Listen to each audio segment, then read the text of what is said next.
Jmenuji se Adam Pícha, jsem ze společnosti Knihy Dobrovský a jsem a doufám, že ještě dlouho budu marketingový ředitel a ředitel e-commerce.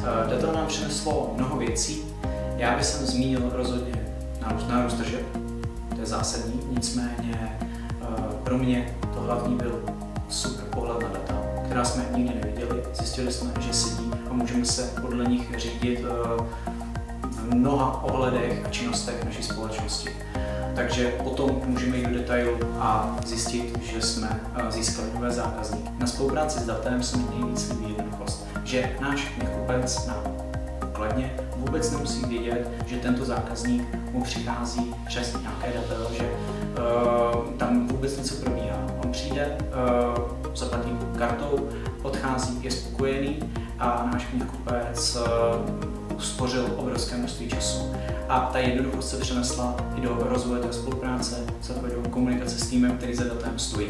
Bylo to vždycky živé, bezproblémové, lidské a pro nás naprosto pochopitelné, což je strašně